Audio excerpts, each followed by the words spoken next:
Un hommage était rendu ce matin aux 2 policiers tués la semaine dernière sur le périphérique de Paris. 2 policiers de la BAC de nuit âgés de 32 ans et de 40 ans.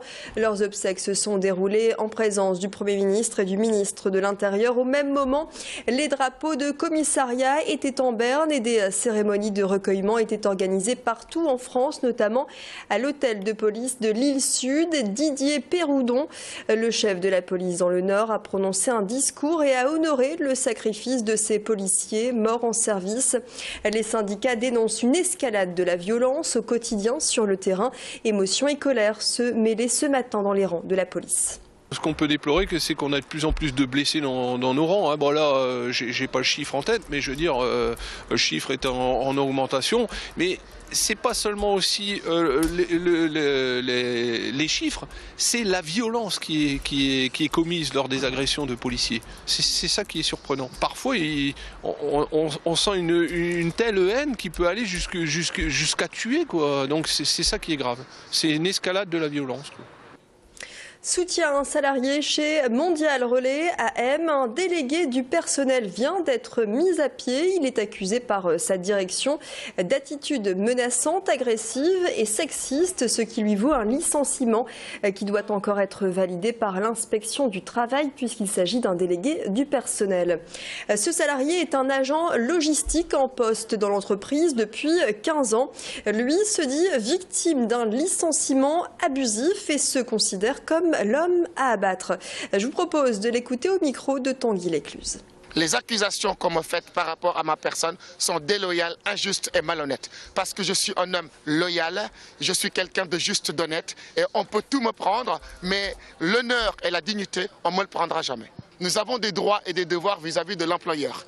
L'employeur a aussi des droits et des devoirs vis-à-vis de nous. Quand l'employeur bafoue les règles, ce sont les délégués qui sont là pour le leur rappeler. Et ce que je fais, c'est que je le fais à 100% et très bien. Donc ça gêne. Je suis l'homme à abattre dans cette entreprise. La direction, quant à elle, n'a pas souhaité commenter une affaire en cours. Un chantier a commencé sur le parking de la prison de Los, aujourd'hui fermé. Sur ce terrain, un camp de Roms doit voir le jour avec une vingtaine de familles. Un projet commandé et financé par la communauté urbaine.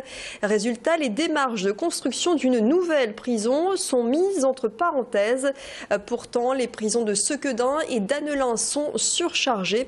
Les surveillants sont inquiets quant à la cohabitation d'une part chantier-Rome et puis surtout ils craignent ne jamais voir la construction d'un nouveau centre de détention à Los. Lors de la fermeture des prisons de Los, on leur avait très gentiment dit qu'il fallait demander leur mutation, partir sur un autre établissement et que ces personnels seraient prioritaires lors d'une reconstruction. Donc aujourd'hui, ils voient qu'il n'y a aucune volonté de la part de l'administration ni du ministère de mettre tout en œuvre pour qu'il y ait de nouveau un établissement sur un site qui est pénitentiaire depuis de très nombreuses années. Des collègues qui sont nostalgiques quand ils voient le domaine, la dégradation du domaine, de plus que il est visité couramment. Dans le reste de l'actu, retour sur la venue hier à l'Homme de Guy Lecluise. Le comédien était de retour chez lui puisqu'il est originaire de Tourcoing et il est venu présenter en avant-première une chanson pour ma mère, une comédie qui raconte le projet fou de frères et sœurs soucieux de rendre leur mère heureuse une dernière fois. Et ils vont accomplir son rêve, lui offrir Dave, le chanteur en personne. Un tournage qui a beaucoup amusé Guy Lecluise.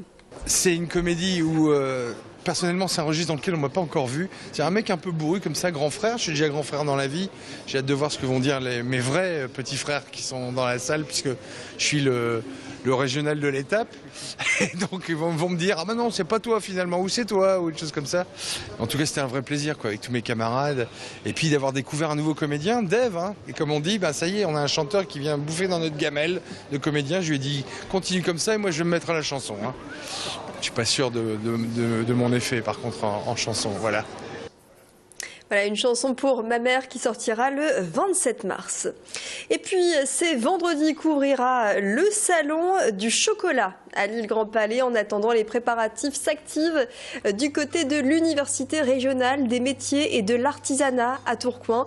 En collaboration avec un styliste, les élèves confectionnent une robe en chocolat. La structure tient par des fils de fer et elle est entièrement recouverte d'un chocolat plus liquide, mais tout aussi comestible. Cette année, la robe représentera un arbre. D'autres créations seront exposées à partir de vendredi. Évidemment, il y a une monotonie du travail, jour par jour. Effectivement, on fait des bonbons, on fait du praliné, on fait des moulages, on fait des créations. Mais là, c'est vraiment une création artistique. On va travailler avec un artiste, avec un styliste, avec bien sûr tout un événementiel qui est important aussi dans la réalisation du Salon du chocolat. Et donc, d'allier bien le travail artistique à notre travail artisanal, eh bien, c'est tout l'enjeu du Salon du chocolat, de pouvoir réaliser ce que le styliste a mis en œuvre, par exemple, pour la robe. C'est aussi, bien sûr, encore une fois, notre savoir-faire. On aura bien sûr l'occasion de reparler de ce salon du chocolat qui ouvrira ses portes vendredi jusqu'à dimanche à Lille. 18h passées de 6 minutes. Tout de suite, les prévisions météo, l'infotrafic également. Bonne fin d'après-midi.